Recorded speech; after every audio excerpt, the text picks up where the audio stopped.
Hi ಎಲ್ರಿಗೂ ರಾಮ್ ರಾಮ್. ನಿನ್ನೆ ನಮ್ಮ ಅಪ್ಪಾಜಿಯವರು ಮೆಕ್ಕೆಜೋಳ ತಂದಾರೆ. ಇದರಿಂದ ನಾನು ಮೆಕ್ಕೆಜೋಳದ ಬಜ್ಜಿಯನ್ನು ಮಾಡ್ತಿದ್ದೀನಿ. ಫಸ್ಟ್ ನಾವು ಈ ಸಿಪ್ಪೆಯನ್ನೆಲ್ಲ ತೆಗಿಬೇಕು.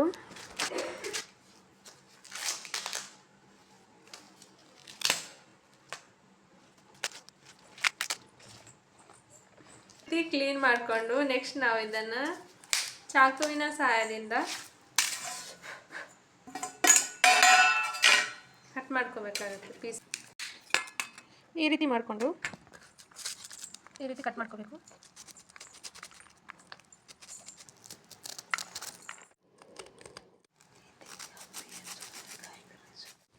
ಈರುಳ್ಳಿನ ತಗೊಂಡು ಕಟ್ ಮಾಡ್ತಿದ್ದೀನಿ. ಮೆಣಸಿನ್ಕಾಯಿ ಕೂಡ ಕಟ್ ಮಾಡಬೇಕು. ಇದಕ್ಕೆ ಸ್ವಲ್ಪ ಉಪ್ಪು, 4-5 ಆನಿಯನ್ ಹಾಕಬೇಕು. ಈರುಳ್ಳಿ ಆದಮೇಲೆ ಮೆಣಸಿನ್ಕಾಯಿನ ಸೇರಿಸ್ಕೋಬೇಕು. ಮತ್ತು ಸ್ವಲ್ಪ ಟರ್ಮರಿಕ್ ಅರಿಶಿಣ,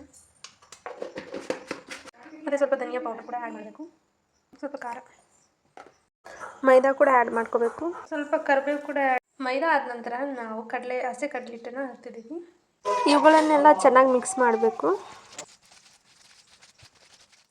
ಒಂದು ಕಡಾಯಿನಿಟ್ಟು ಅದರೊಳಗೆ ಎಣ್ಣೆಯನ್ನು ಹಾಕಿ ಚೆನ್ನಾಗಿ ಕಾಯಿಸಬೇಕು.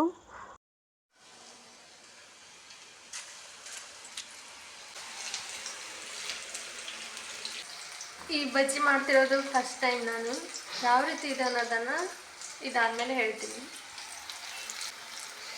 ಫ್ರೈ ಮಾಡ್ತಿದ್ದೀವಿ. ರಿಸಲ್ಟ್ ಹೇಗಿದೆ ಅನ್ನೋದನ್ನು ನೋಡೋಣ.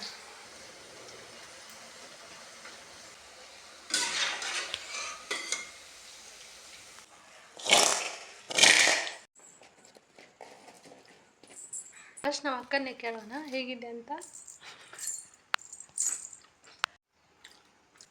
ನಿಜವಾಗ್ಲೂ ಚೆನ್ನಾಗಿದೆ. ನಿಮ್ಮ ಮನೆಯಲ್ಲೂ ಕೂಡ ಟ್ರೈ ಮಾಡಿ.